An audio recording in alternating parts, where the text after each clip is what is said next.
It was one of the most photographed walks in modern history. A man in a tailored suit, his frail body moving slowly, almost cautiously, toward the heavy wooden doors of a courthouse. Flashbulbs erupted like fireworks. Reporters screamed questions that would never be answered. Television crews transmitted the moment in real time to millions of viewers across the globe. And yet, amidst the chaos, the man at the center of it all said nothing. Stay in the spotlight. Hit like and subscribe for more untold celebrity stories.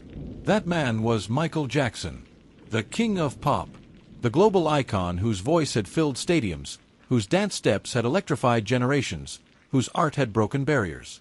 But here, in this moment, his silence was deafening. To some, his refusal to speak seemed like vulnerability. To others, it was defiance. To his supporters, it was dignity. To his critics, it was suspicion. But whatever one believed, there was no denying that this silence carried weight. When Michael Jackson walked into court, the world was not just watching his case. They were watching him. They were watching how a man who had been built into a myth by media and fame would carry himself when stripped of music, stage, and spotlight. And in his silence, Michael delivered a message more powerful than any press conference or soundbite could ever hope to achieve. Michael Jackson had lived under the scrutiny of the press since childhood. From his earliest days performing with the Jackson 5, journalists and photographers had followed him relentlessly. Fame had made him both adored and dissected, admired and criticized. By the time of his trial in the early 2000s, the press machine had grown into something monstrous.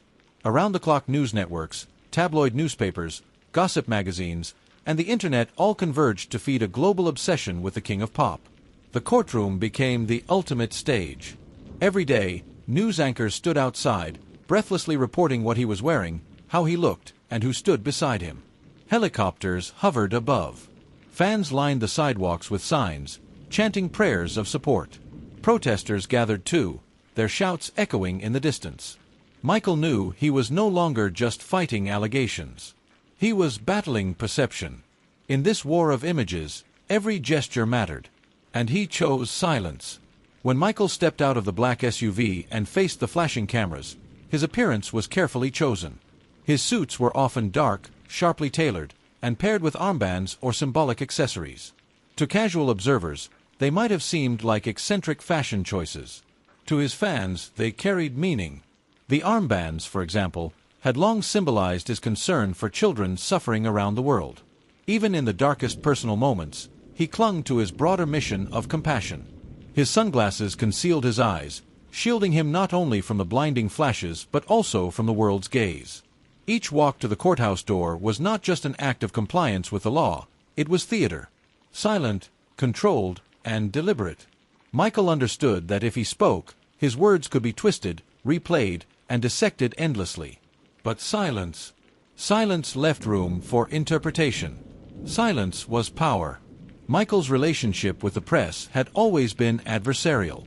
He once said, "The lies run sprints, but the truth runs marathons." He knew he could not outrun every rumor.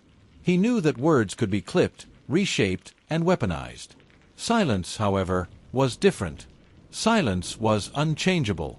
Silence could not be misquoted. When he walked past reporters without answering their shouted accusations, Michael was sending a message: "I will not let you define me with your narrative." His silence became both shield and sword, a way to reclaim some control over a situation designed to strip him of it. Psychologists often speak about nonverbal communication being even more powerful than words. In Michael's case, his bowed head, his clasped hands, his measured steps, they told a story of a man under immense pressure, carrying a weight that most could never imagine. Outside the courthouse, the sidewalks told their own story. Fans traveled from across the globe, waving banners that read, "We love you, Michael," and "You are not alone."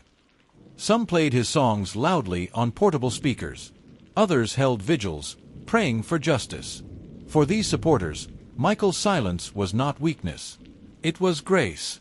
They saw a man who had given them joy for decades standing in front of a world that wanted to tear him down, and yet he did not lash out. He did not scream or curse. He did not give the media the outburst they craved.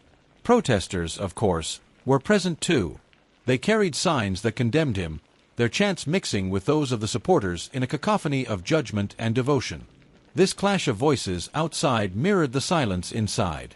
While the world debated his guilt or innocence, Michael remained the quiet center of the storm. Behind the stoic silence was a man in deep pain. Those close to him described how exhausting each court appearance was. Michael suffered from insomnia, stress, and the physical toll of years of performing. The legal battles drained him financially and emotionally. But there was also resilience. His family often accompanied him, forming a protective barrier of solidarity. His mother, Catherine, was a constant source of strength. His father, siblings, and even his children would occasionally be seen offering comfort. Privately, Michael leaned on prayer, meditation, and music. He would hum melodies to calm himself. Sometimes, before walking out of the vehicle, he would close his eyes and center himself, as if preparing for a performance, except this stage was hostile, and the audience was not cheering. There was one unforgettable moment when Michael arrived at court wearing his pajama bottoms. To some, it seemed bizarre. To others, it was evidence of his failing health. But to his supporters, it was proof of how much the ordeal was draining him, and yet he still showed up. This appearance, far from diminishing him, humanized him. The world saw not the king of pop, the moonwalking legend, but a vulnerable man enduring something unimaginable. And then came the moments inside the courtroom where silence became its own testimony. While others spoke endlessly, lawyers, witnesses, commentators, Michael's rare words were brief, soft, and measured. The silence that followed spoke volumes. It was almost as though he was saying, "My music has said everything you need to know about me. I don't need to say more." Michael Jackson's art had always been about sound, powerful vocals, groundbreaking beats, and iconic rhythms. Yet in the courtroom, his legacy was being shaped as much by silence as by music. That silence echoed far beyond the courthouse walls. It became a metaphor for his entire career. He was a man constantly talked about, constantly analyzed, yet rarely understood. By saying nothing, he reminded the world that they could never fully know him, not through tabloid headlines, not through legal documents, not even through televised trials. Only through his music could they truly hear him. Years later, the image of Michael Jackson walking into court remains one of the defining visuals of his life. It is remembered not for a dramatic speech or emotional breakdown, but for the quiet dignity of a man refusing to give the media what they wanted. His silence was not emptiness. It was full of meaning. It said, "I will not let you break me.